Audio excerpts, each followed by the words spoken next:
Hello everyone! SmurfyDan here, and welcome to another installment of my Puppet Storytime videos!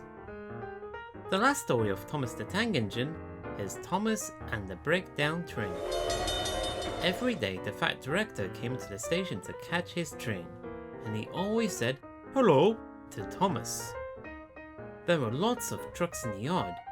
Different ones came in every day, and Thomas had to push and pull them into the right places. He worked hard.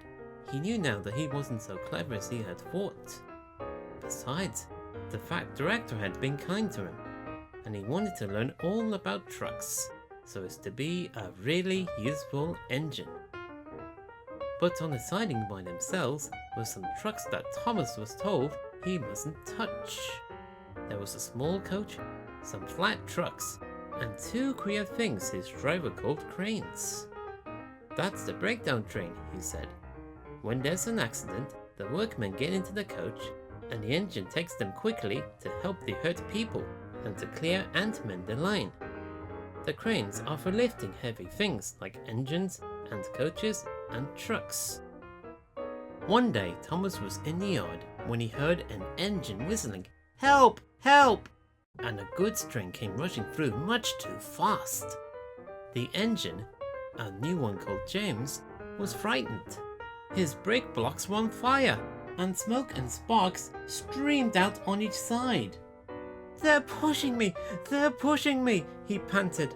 "Hon, hon, hon, hon!" laughed the trucks, and still whistling, "Help! Help!" Poor James disappeared under the bridge. "I like to teach those trucks a lesson," said Thomas the Tank Engine. Presently a bell rang in the signal box, and a man came running. "James is off the line! The breakdown train! Quickly!" he shouted. So Thomas was coupled on, the workmen jumped into their coach, and off they went. Thomas worked his hardest. "Hurry! Hurry! Hurry!" he puffed, and this time he wasn't pretending to be like Gordon, he really meant it. "Bother those trucks and their tricks," he thought.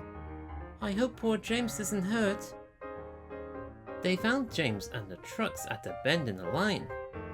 The brake van and the last few trucks were on the rails, but the front ones were piled in a heap. James was in the field with a cow looking at him, and his driver and fireman were feeling him all over to see if he was hurt. "Never mind, James," they said. "It wasn't your fault. It was those wooden brakes they gave you. We always said they were no good." Thomas pushed the breakdown train alongside. Then he pulled the unhurt trucks out of the way. "Ow dear! Ow dear!" they groaned. "Serves you right! Serves you right!" puffed Thomas crossly. When the men put other trucks on the line, he pulled them away too. He was hard at work, puffing backwards and forwards all the afternoon. "This'll teach you a lesson! This'll teach you a lesson!" he told the trucks, and they answered, "Yes it will! Yes it will!" in a sad, groany, creaky sort of voice. They left the broken trucks and mended the line. Then with two cranes, they put James back on the rails. He tried to move, but he couldn't, so Thomas helped him back to the shed. The fat director was waiting anxiously for them. "Well, Thomas," he said kindly, "I've heard all about it and I'm very pleased with you. You're a really useful engine. James shall have some proper brakes and a new coat of paint, and you shall have a branch line all to yourself." "Oh, sir," said Thomas happily. Now Thomas is as happy as can be. He has a branch line all to himself, and puffs proudly backwards and forwards with two coaches all day. He is never lonely, because there is always some engine to talk to at the junction. Edward and Henry stop quite often and tell him the news. Gordon is always in a hurry and does not stop, but he never forgets to say "poop poop" to little Thomas. And Thomas always whistles "beep beep" in return. I love a happy ending, especially for our favorite little blue engine. Oh, and I know what you'll be asking. Whatever happened to James? Well, I'm very pleased to say that he was as good as new with new brakes and a new coat of paint. And thus, he got a book of his very own.